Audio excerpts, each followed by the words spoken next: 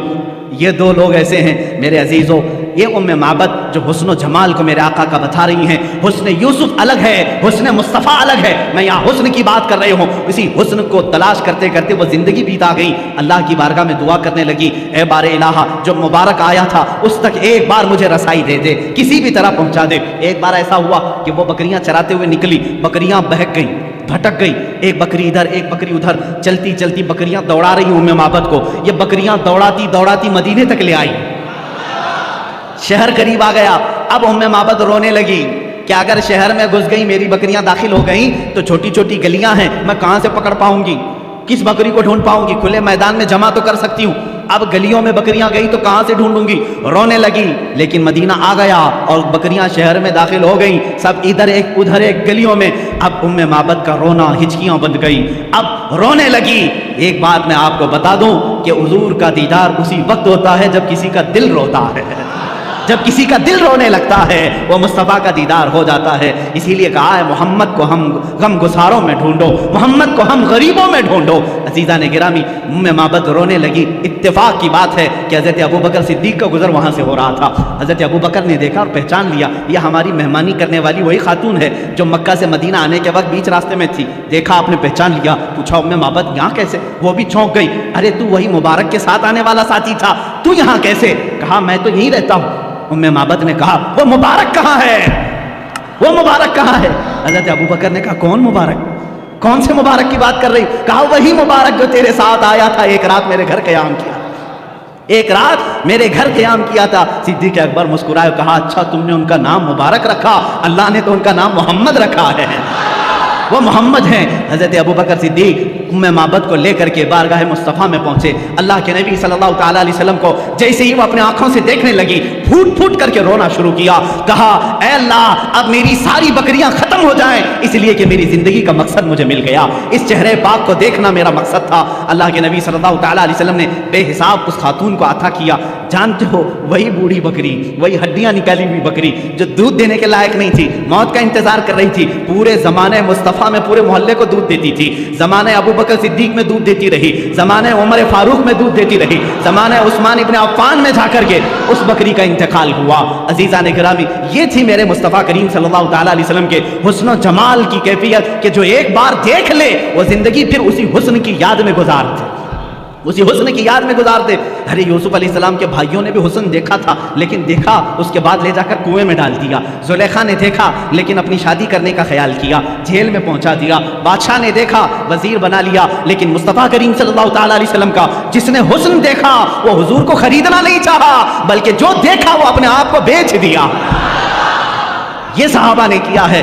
یوسف علیہ السلام کا حسن دیکھ کر کے لوگ کیا کر رہے تھے؟ بولی لگا رہے تھے، یہ یوسف کو ہمیں خریدنا ہے، یہ حسین ہے، یہ جمیل ہے، بہت خوبصورت ہے۔ کوئی 100 اشرفیوں کی بولی لگا رہا ہے، کوئی 1000 کی بولی لگا رہا ہے، کوئی 10,000 کی بولی لگا رہا ہے۔ یوسف کو مجھے خریدنا ہے۔ خریدنے والوں کی دوڑ ہے مصر میں، لیکن یہاں مدینے کا بازار ہے، یہاں صدیق اکبر بھی مالدار ہے، عثمان ابن عفان بھی مالدار ہے، عبد الرحمن بن عوف بھی مالدار ہے، ایسا مالدار کہ اس زمانے کے کروڑ پتی نہیں ارب پتی بھی ان کے مال تک نہیں پہنچتے، لیکن یہ مصطفیٰ کو خریدنے نہیں آئے بلکہ اپنے آپ کو اپنے مال سمیت مصطفیٰ کے بازار میں بیچنے کے لیے آئے ہیں۔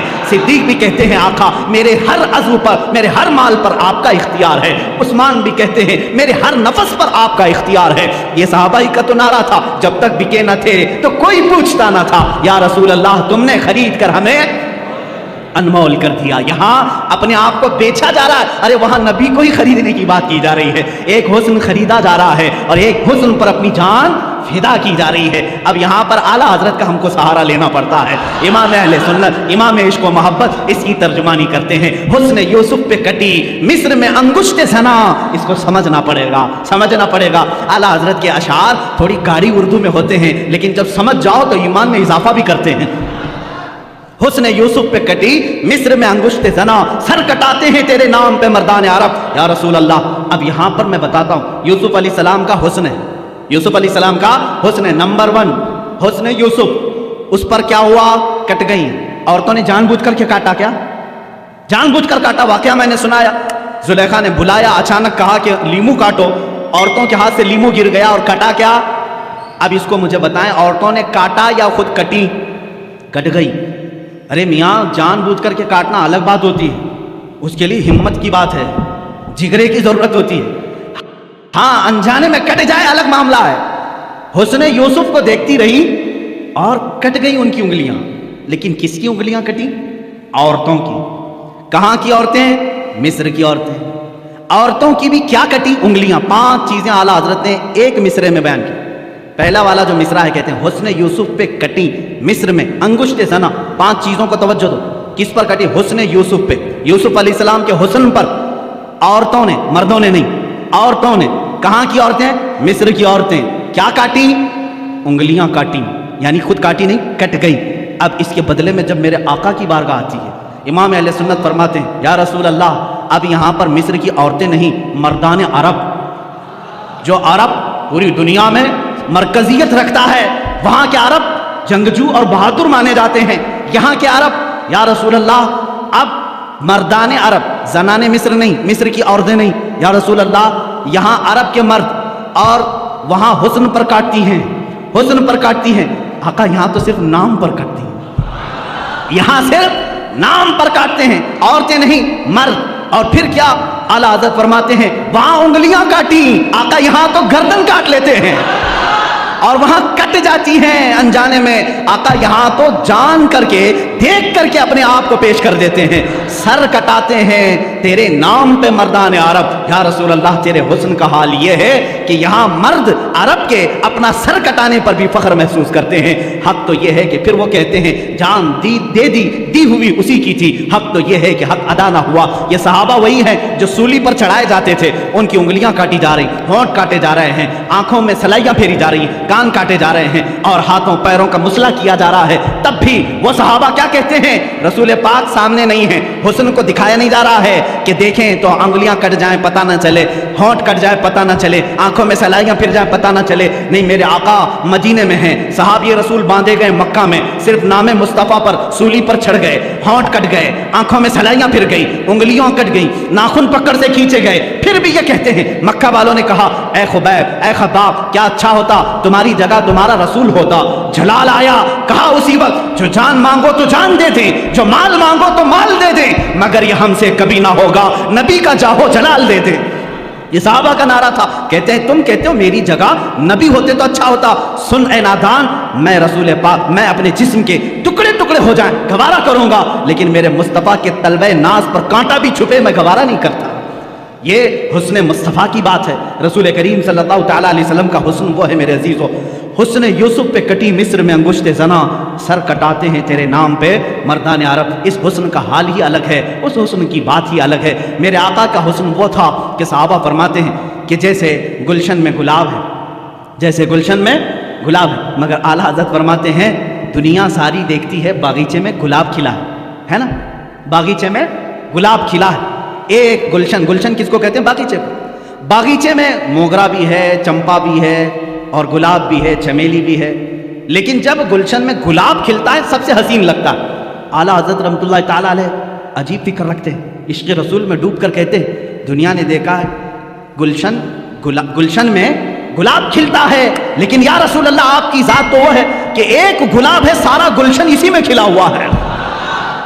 یہاں گلاب گلشن میں دیکھے ہیں ہم، گلاب میں گلشن دیکھا جا رہا ہے، اس لیے کہ آنکھیں ایک پھول کی ترجمانی کر رہی ہیں، بینی مبارکہ ایک پھول کی ترجمانی کر رہی ہیں، آپ کے لبھائے ناز ایک پھول کی ترجمانی کر رہے ہیں، چہرے اقدس میں الگ الگ ایک رنگت ہے، اور اسی لیے اعلیٰ حضرت فرماتے ہیں کہ یہاں تو ایک گلاب میں سارا گلشن سمایا ہوا ہے، حسن یوسف ہے۔ عزیزان گرامی، یہ یوسف علیہ السلام کے حسن کی بات تھی۔ جہاں آپ دوسرے نبیوں کو جو کمالات دیے گئے، ان کمالات کا اگر میں ذکر کروں، سلیمان علیہ السلام کو اللہ تعالیٰ نے فرمایا وَعُلِّمْنَا مَنطِقَ الطَّيْرِ، ہم نے سلیمان کو پرندوں کی بولیاں سکھائیں۔ پرندہ زندہ ہوتا ہے نا، اڑتا بھی ہے، دیکھتے ہیں چین چین بھی کرتا ہے، کائیں کائیں بھی کرتا ہے، جانتے ہیں پرندے، اور پرندے کیا کہہ رہے ہیں یہ ہو سکتا ہے آپ کو نہیں معلوم، لیکن میرے آقا صلی اللہ تعالیٰ علیہ وسلم کی حدیثیں بھی بتاتی ہیں، قرآن میں بھی ہے، سلیمان علیہ السلام پرندوں کی بولیاں جانتے تھے، وہ سمجھتے تھے. تو کوئی اگر یہ سوال کرے کہ حضور صلی اللہ تعالیٰ علیہ وسلم بھی جانتے تھے یا نہیں، ارے نادان، یہ سوال ہی نہیں کرنا چاہیے. وہ ساری مخلوق کے رسول ہیں. اگر اپنے تمام مخلوقات کی زبان نہ جانے تو وہ رسول کیسے ہے؟ ہر ایک کی بولی جانتے تھے. ہاں اگر واقعات کی روشنی میں چاہتے ہو تو آؤ میں تمہیں بتاؤں. ہمیں تو واقعہ ملا، سلیمان علیہ السلام چیونٹی کی بات سن رہے تھے، ہدہد کی بات سن رہے تھے، قرآن میں ہے. پرندوں کی بولیاں سن رہے تھے. لیکن مولا علی کرم اللہ وجہہ الکریم فرماتے ہیں میں رسول اللہ صلی اللہ علیہ وسلم کے ساتھ مدینے کے باہر جب ایک جنگل کے ساتھ کنارے جاتا تھا، ہمیشہ مجھے دور سے کسی کے صلاۃ و سلام پڑھنے کی آواز آتی تھی. جب بھی گزرتے تھے وہاں سے کوئی السلام علیکہ یا رسول اللہ، السلام علیکہ یا نبی اللہ کہتا تھا. میں گھبراتا تھا، اس جنگل میں، اس بیابان میں میرے نبی کو کون سلام کرتا ہے؟ جنات ہیں، پرندے ہیں، جانور ہیں. ایک دن پوچھ لیا، آقا اس بھرے جنگل میں آپ کو کون سلام کرتا ہے؟ رسول کریم صلی اللہ تعالیٰ علیہ وسلم نے مسکرایا، کہا اے علی یہ پہاڑ دیکھ رہے ہو؟ کہا ہاں. اس پر ایک پتھر ہے؟ کہا ہاں. اس پر کونے پر ایک جو پتھر ہے وہ پتھر روزانہ مجھ پر سلام بھیجا کرتا ہے. حضور صلی اللہ تعالیٰ علیہ وسلم اس کا سلام. اب میں یہاں بات بتاؤں، یہاں تو سلیمان علیہ السلام پرندوں کی بولیاں جانتے تھے قرآن، اور یہاں مولا علی کرم اللہ وجہہ الکریم پتھروں کی بولیاں سمجھ رہے ہیں. جس رسول کو وہ پتھر سلام بھیج رہا ہے، سنا کس نے پہلے؟ اس پتھر کی بولی سمجھی کس نے پہلے؟ وہ باب العلم حیدر کرار علی مرتضیٰ، وہ نبی نہیں. امتی جب پتھر کی بولی سمجھتا ہے تو رسول کس کی بولی نہ سمجھتے ہو؟ کس کی بولی نہ سمجھتے ہو؟ پرندوں کی بولیوں کی بات آئی، حضور پاک صلی اللہ تعالیٰ علیہ وسلم پتھر کی بولی. ایک بات یہ بھی سمجھ لیں آپ، پتھر تو کبھی ہم نے اڑتے ہوئے بھی نہیں دیکھا، آواز کرتے ہوئے بھی نہیں دیکھا، لیکن نبی سلام کرتے ہوئے سن رہے ہیں. مسجد نبوی میں میرے آقا ممبر پر کھڑے ہو کر خطبہ دے رہے ہیں. صحابہ فرماتے ہم نے دیکھا پوری مسجد میں بچے کے رونے کی جیسی آواز آنے لگی. کہیں سے کوئی بچہ رو رہا ہو، ہلکی ہلکی ہلکی آواز. صحابہ ادھر ادھر دیکھنے لگے، کہیں کوئی بچہ دکھا نہیں. تھوڑی دیر کے بعد میرے آقا صلی اللہ تعالیٰ علیہ وسلم ممبر سے اتر آئے، مسجد کے باہر دروازے کے تک پہنچے. وہاں ایک لکڑی پڑی ہوئی تھی. یہ وہی لکڑی ہے، یہ وہی عصا ہے جس کو حضور صلی اللہ تعالیٰ علیہ وسلم اپنے ہاتھ میں لے کر خطبہ دیتے تھے. جب ممبر بن گیا تو اس خود لکڑی کو آپ نے چھوڑ دیا. حضور صلی اللہ تعالیٰ علیہ وسلم اس لکڑی کو اٹھاتے، اپنے سینے سے لگایا، اپنے کانوں کے پاس لگایا، اور پھر اس کو پکڑ کر کے خطبے کے لیے تشریف لائے. صحابہ نے پوچھا بیچ خطبے میں آپ اترے، لکڑی کو اٹھایا ہے، کیا معاملہ؟ حضور فرماتے ہیں تم نے جو رونے کی آواز سنی وہ اسی لکڑی کی رونے کی آواز تھی. یہ لکڑی میرے جدائی کے غم میں رو رہی تھی. جب تک میں اس کو ہاتھوں میں رکھتا تھا یہ خوش تھی، سارے لکڑیوں پر فخر کرتی تھی، اور جب میں نے اسے چھوڑ دیا تو یہ سسکنے لگی، رونے لگی، بلکنے لگی، اور اس کا رونا مجھ سے دیکھا نہ گیا. میں خطبہ چھوڑ کر ممبر سے اتر آیا، میں نے اس کو ہاتھوں میں اٹھایا، یہ مجھ سے کہنے لگی اے اللہ کے رسول آپ نے مجھے اپنے ہاتھوں میں رکھ کر کے عزت سے نوازا تھا، میں دوسروں پر فخر کرتی، آقا مجھے ہمیشہ اپنے ساتھ رکھیں. میں نے اس کو اپنے ساتھ رکھنے کی بات کہی، یہ لکڑی خاموش ہو گئی. عزیزان گرامی، یہ وہ رسول ہیں جو بے جان لکڑی کے رونے پر بھی ممبر سے خطبے سے چھوڑ کر نیچے اتر آتے ہیں. یہ خطبے سے لکڑی کی آواز سن سکتے ہیں. پھر وہ کیسا امتی ہے جو یہ کہتا ہے رسول امتی کی آواز نہیں سن سکتے، تو بہرا ہے، تو گونگا ہے، تیرا عقیدہ خراب ہے. ہمارا عقیدہ تو یہ ہے رسول اگر لکڑی کے رونے کو گوارا نہیں کر سکتے، میرا عقیدہ یہ کہتا ہے امتی روئے گا، میرا نبی فریاد رسی کے لیے پہنچے گا، دستگیری کے لیے آئے گا. یہاں تمہیں رہنمائی حاصل کرنے کے لیے پھر بریلی کے تاجدار کے پاس پہنچنا ہوگا. وہ کہتا ہے عاشق رسول ہم یہاں سے پکارے وہ وہاں سے سنے، مصطفیٰ کی سماعت پہ لاکھوں سلام، دور و نزدیک کے سننے والے وہ کان لالے کرامت پہ لاکھوں سلام. عزیزان گرامی وقار، یہ بولیاں سمجھنے کی بات تھی. ایک بات مکہ مکرمہ کی ہی بات ہے یا مدینہ طیبہ کی؟ مکہ میں غالباً لوگوں میں ایک بات مشہور ہو گئی کہ فلاں ایک جگہ جو پتھر ہے، مورتی ہے، اس کا پجاری یہ پوجا کرتا ہے. اچانک ایسا ہو گیا کہ وہ حضور صلی اللہ تعالیٰ علیہ وسلم کی شان میں برے برے کلمات کہہ رہا. کون؟ پتھر. مورتی بول رہی تھی، مورتی بول رہی تھی. جو پتھر کی مورتی تھی اس کی وہ پوجا کرتے تھے، عبادت کرتے تھے. مورتی بولنے لگی تو سب خوش ہو گئے جتنے دشمن تھے کہ ہاں آج ہمارا بھگوان صحیح بولا. اب تک تو ہم حضور کے بارے میں خود ہی بول رہے ہیں. پتھر بولنے لگا. یہاں تو ڈپلیکیٹ بنا کر کے بلوایا جاتا ہے. آپ یہ مت سمجھیں کہ یہ وہ زمانہ نہیں تھا کہ پیچھے سے بیٹری اور سیل لگا کر کے مورتی کو بلوایا جا رہا. سیل بھی نہیں تھا، بیٹری بھی نہیں تھی، کوئی کنیکشن بھی نہیں تھا. ہاں یہاں ہم سنتے ہیں اس طرح سے کہ کچھ خدا ایسے ہیں جو دودھ پیتے ہیں، پانی پیتے ہیں، لیکن انہی لوگوں کو معلوم بھی ہے وہ کہاں جاتا ہے پانی، کہاں جاتا ہے دودھ، جو لوگ اس طرح کی حرکتیں کرتے ہیں. لیکن مکہ میں جو ہوا وہ حقیقت میں ہوا. پتھر جو بول رہا تھا حقیقت میں بول رہا تھا. یہ وہ زمانہ نہیں ہے کہ مشین لگا کر کے بلوایا جا رہا. تو صحابہ پریشان ہوئے. جنہوں نے صحابہ سے آ کر کے کہا دیکھو تمہارے محمد کے بارے میں ہمارا خدا کیا کہہ رہا ہے، محمد صلی اللہ تعالیٰ علیہ وسلم کے بارے میں وہ کہہ رہا ہے وہ جھوٹے ہیں معاذ اللہ۔ حضور کے پاس آئے، صحابہ نے کہا آقا ایسا ایسا حادثہ ہو گیا ہے کہ فلاں پجاری کا جو بت ہے اس کا جو خدا ہے وہ بول رہا ہے، وہ بھی آپ کی شان میں برے جملے کہہ رہا ہے۔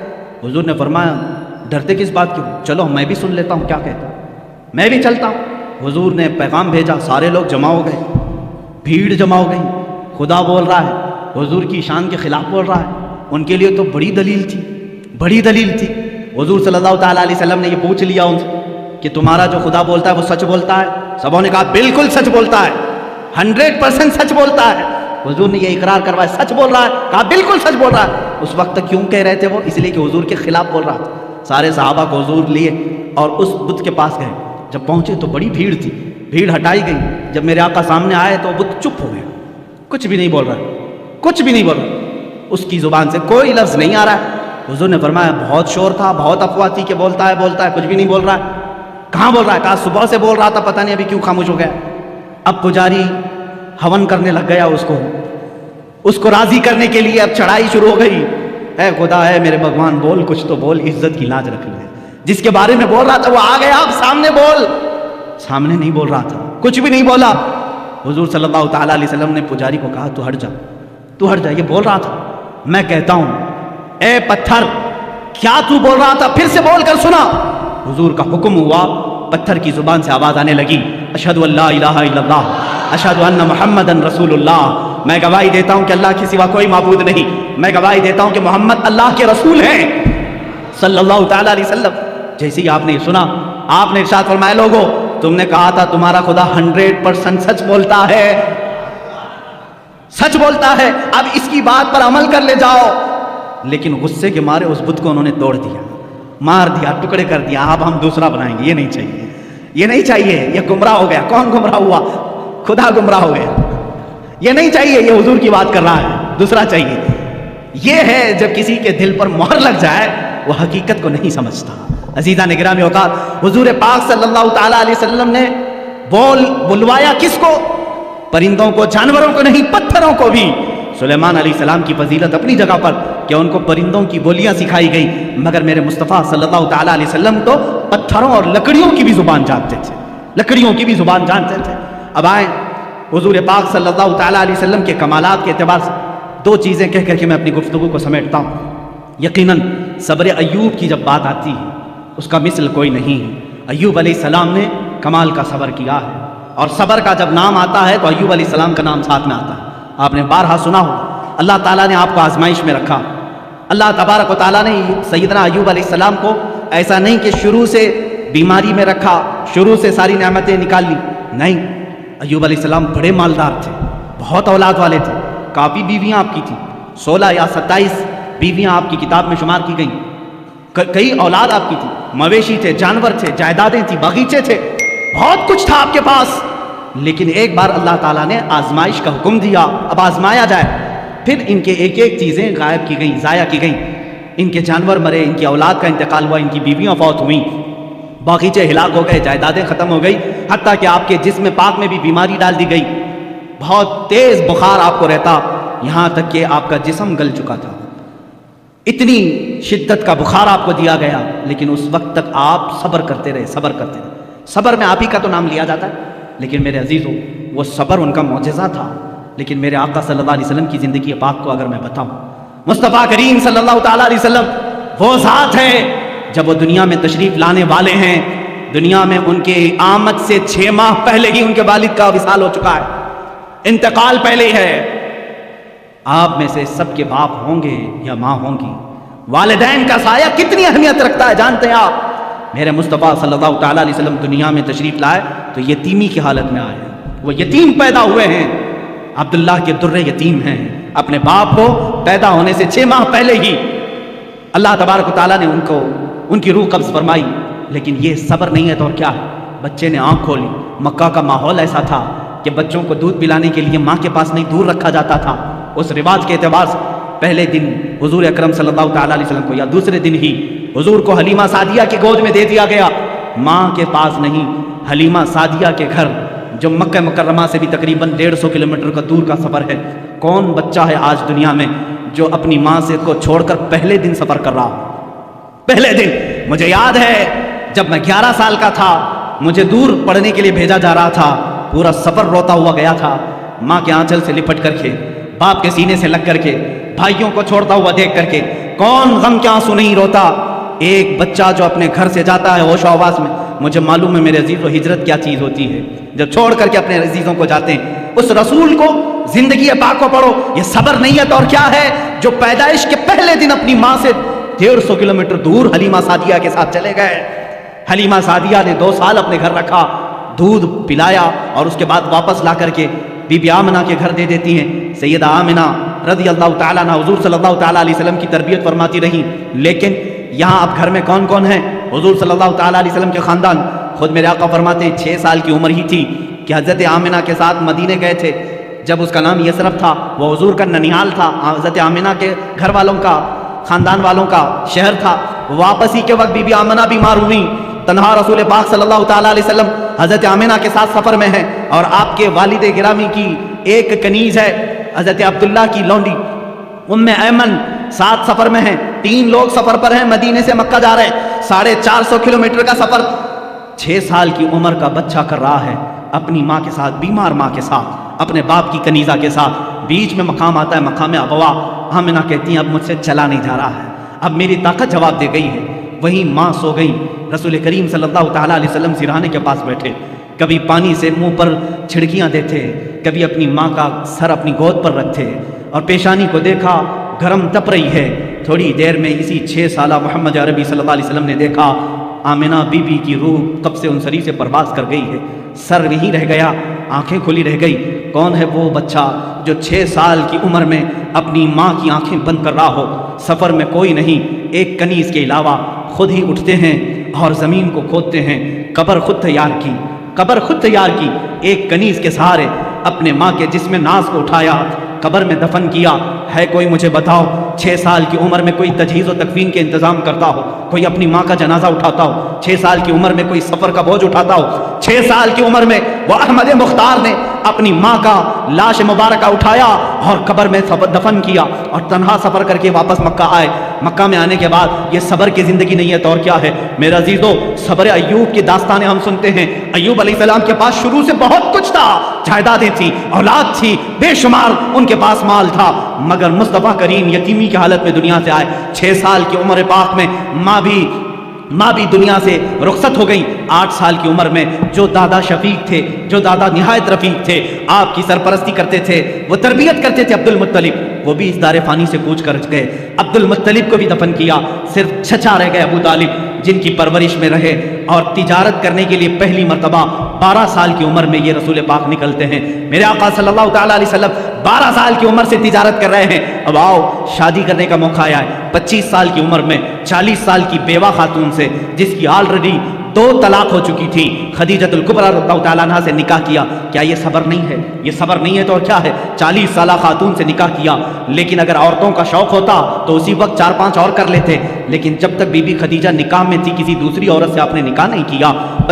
آپ نے 25 سال کی عمر سے لے کر آپ کی عمر مبارکہ جب 50 سال کی ہوئی تب تک بی بی خدیجہ کے ساتھ رہے. اب سنیں, حضور پاک صلی اللہ تعالیٰ علیہ وسلم وہ دنیا کے عظیم باپ ہیں جن کو اللہ نے 4 بیٹیاں اور 3 بیٹے دیے. صبر کی بات آتی ہے, باپ ہل جاتا ہے, باپ اپنی اولاد کے لیے سب کچھ کر جاتا ہے. ایک بچہ بیمار ہو تو ہم نے باپ کو تڑپتے ہوئے دیکھا ہے, ڈاکٹروں کے لباس سے الجھتے ہوئے دیکھا ہے, اور اس کو دواخانوں اور ہاسپٹلوں کے چکر لگاتے ہوئے دیکھا ہے. خود کی صحت کو تو گوا لے گا, لیکن باپ اپنی اولاد کی صحت پر قربان جاتا ہے, اپنے آپ کو تباہ کر لیتا ہے. وہ دنیا کے عظیم باپ ہیں میرے آقا, جن کو اللہ نے پہلا بیٹا دیا عبداللہ کی شکل میں, 3 دن رہا, ہاتھ میں فوت ہو گیا. دوسرا بیٹا دیا قاسم کی شکل میں, چند ماہ رہا, اس کے بعد ہاتھوں میں فوت ہو گیا. تیسرا بیٹا دیا ابراہیم کی شکل میں, 6 مہینے رہا, کھلاتے رہے, اس بچے کے ساتھ کھیلتے رہے, اس کے ساتھ اپنی گود کو گرم کرتے رہے, لیکن 6 مہینے کے بعد اس بچے نے بھی اپنی آخری سانسیں لی. 3 بیٹوں کو یہ رسول پاک نے اپنے ہاتھوں سے دفن کیا ہے.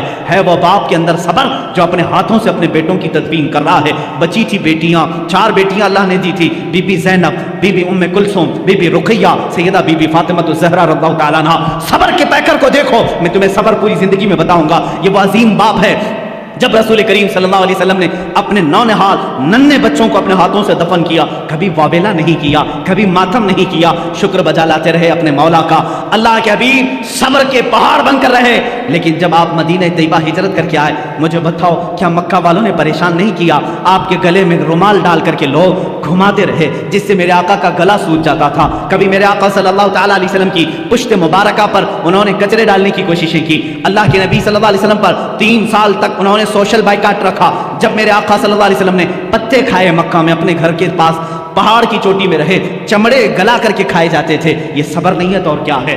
صبر ایوب کو تم نے پڑھا، صبر مصطفیٰ کو بھی دیکھو۔ میرے آقا صلی اللہ تعالیٰ علیہ وسلم کے سامنے ان کی اولاد دفن ہو گئی، لیکن جب بچیاں جوان ہوتی ہیں تو میرے عزیز ہو، باپ کے بڑھاپے کا سہارا بھی ہوتی ہیں، فصل بہار ہوتی ہیں۔ کون باپ اپنی بچیوں کی شادی دیکھ کر کے مسکراتا نہیں؟ خوشیوں میں رو بھی دیتا ہے۔ بیٹیاں اس کے لیے ایک نہایت ہی قیمتی تحفہ ہوتی ہیں۔ میرے آقا صلی اللہ تعالیٰ علیہ وسلم کی بڑی صاحبزادی سیدہ زینب جب ہجرت کر کے مدینے میں آئی، اونٹ کے اوپر سے ان کو گرایا گیا تھا، جس کی وجہ سے وہ حمل سے تھی، حمل گر گیا تھا۔ واپس مدینے میں آئی، بیمار رہنے لگی۔ 1 سال نہیں گزرا تھا، حضور پاک کے سامنے وفات پا گئی۔ خود جنازہ پڑھایا، اپنی بیٹی کو دفن کیا۔ جنگ بدر میں گئے ہیں، اپنی بیٹی رقیہ کو حضرت عثمان کے نکاح میں دیا تھا۔ حضرت عثمان سے کہا رقیہ بیمار ہے، میری بیٹی کی تیمارداری میں لگے رہو، میں بدر میں ہوں۔ جنگ بدر میں رہے، خبر ملی آقا آپ کی دوسری صاحبزادی رقیہ کا بھی انتقال ہو گیا۔ میرے آقا صبر کر کے میدان بدر میں رہے، دفن میں بھی شریک نہیں ہو سکے۔ واپس مدینے میں آئے، تیسری بیٹی تھی ام کلثوم، اپنے عثمان ابن عفان کے نکاح میں دیا۔ چند مہینے کے بعد ام کلثوم بیمار ہوئی۔ حضور پاک صلی اللہ تعالیٰ علیہ وسلم کی زندگی پاک میں یہ تیسری صاحبزادی بھی فوت ہو گئی۔ اللہ اللہ، مجھے بتاؤ، جس کو اللہ نے 7 اولاد دیے، اس میں ایک ایک بات دیگرے، اسی باپ نے اپنے بچوں کو دفن کیا ہے، اپنے بچوں کا جنازہ پڑھا ہے۔ 3 بیٹے اور 3 بیٹیوں کو دفن کیا، لیکن زبان سے کبھی شکوہ نہیں کیا، کبھی شکایت نہیں کیا، اف تک نہیں کیا۔ صبر ایوب کا مقام اپنی جگہ پر، صبر مصطفیٰ کا مقام اور ہے۔ میرے آقا کا صبر کا مقام اور ہے۔ آخر میں صرف فاطمہ الزہرا باقی رہی جب آپ کی وفات کا وقت تھا۔ میرے عزیزو، یہی فاطمہ زہرا سے حضور صلی اللہ تعالیٰ علیہ وسلم نے آخری وقت یہ کہا تھا، کانوں میں کچھ کہہ کر کے وہ رونے لگی، پھر بلایا، پھر کانوں میں کچھ کہا تو ہنسنے لگی۔ ماں عائشہ صدیقہ نے پوچھا تھا، فاطمہ تمہارے بابا نے کان میں کیا کہا تھا؟ فاطمہ نے کہا، پہلی بار جب انہوں نے کہا فاطمہ میں جا رہا ہوں اللہ کی بارگاہ میں رو پڑی۔ پھر بابا نے مجھے بلا کر کہا، فاطمہ میرے خاندان والوں میں سے میری وفات کے بعد سب سے پہلے تم مجھ سے ملنے کے لیے آؤ گی۔ میں ہنس پڑی کہ میری موت جلدی ہونے والی ہے۔ حضور پاک کی وفات ربیع الاول شریف میں ہوئی اور حضرت فاطمہ زہرا کی وفات رمضان مبارکہ میں۔ صرف 6 مہینے کے بعد حضرت فاطمہ بھی وصال کر گئی۔ یہ مصطفیٰ کا گھرانہ ہے۔ اسی مصطفیٰ کریم صلی اللہ تعالیٰ علیہ وسلم کے صبر پاک کے جلوے دیکھو۔ کیا نبی کونین اپنی قبر انور سے اپنے شہزادوں کی شہادت کربلا میں نہیں ملاحظہ کر رہے ہوں گے، جہاں ان کے شہزادوں کو تڑپایا گیا، بھوکا رکھا گیا، پیاسا رکھا گیا اور ان کے ٹکڑے کیے گئے، جسموں پر گھوڑے دوڑائے گئے، حسن مجتبیٰ کو زہر دیا گیا، حسین اعظم کی گردن کو جسم ناز سے الگ کیا گیا۔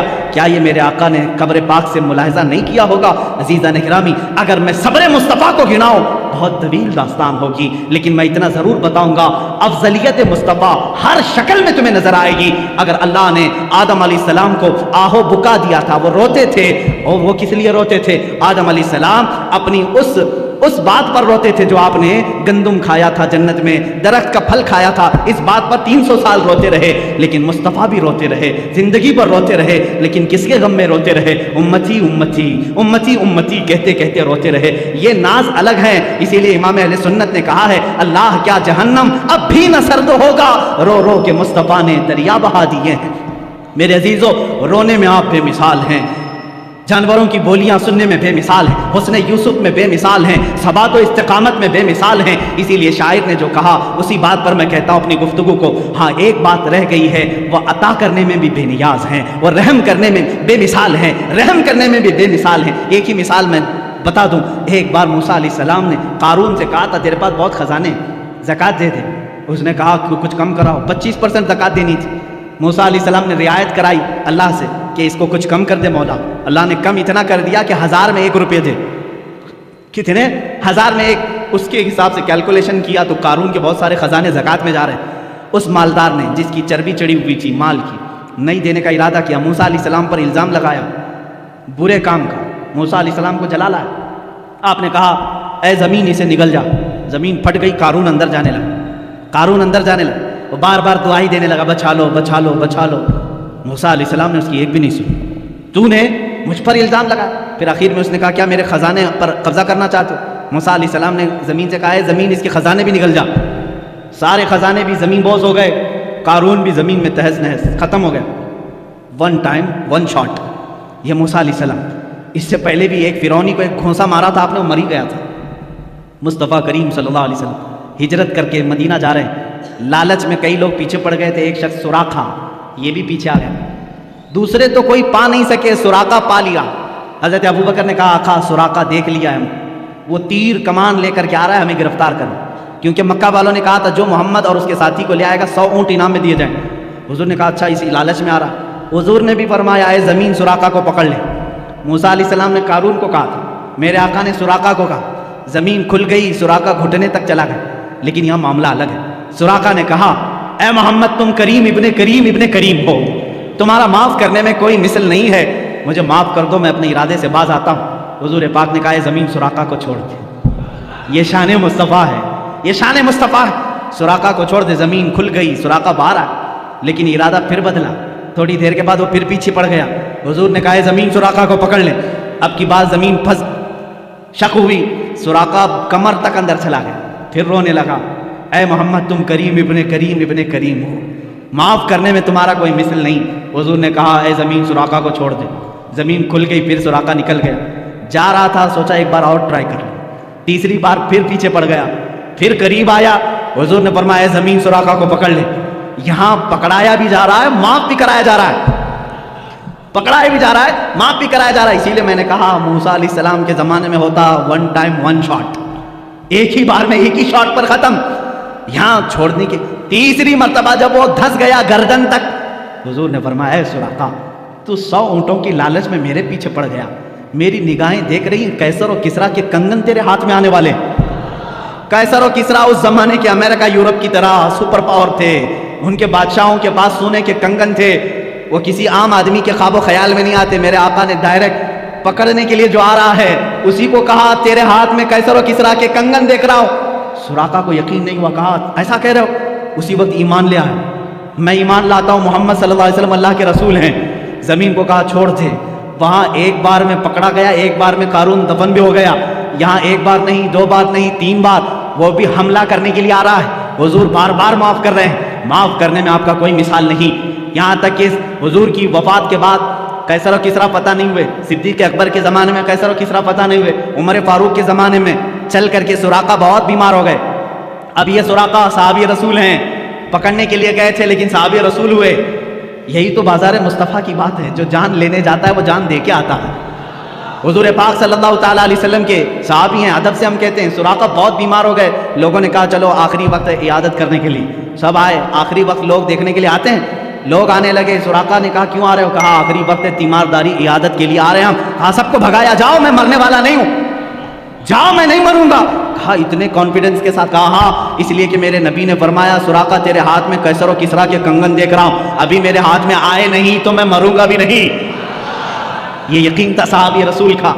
اور اس کے بعد حضرت عمر فاروق کے زمانے میں ایران بھی ٹوٹ گیا، روم بھی ٹوٹ گیا، قیصر و کسریٰ کا مال صحابہ نے مال غنیمت میں مدینے پہنچایا، اس مال غنیمت میں قیصر و کسریٰ کے کنگن بھی آئے۔ امیر المومنین عمر فاروق نے فرمایا میں نے سنا تھا رسول اللہ صلی اللہ علیہ وسلم سے یہ کنگن سراقہ کے ہاتھ میں ہونے چاہیے، لے جا کر کے ان کو پہنایا گیا اور اس کے بعد وہ خوشی سے جھومنے لگے۔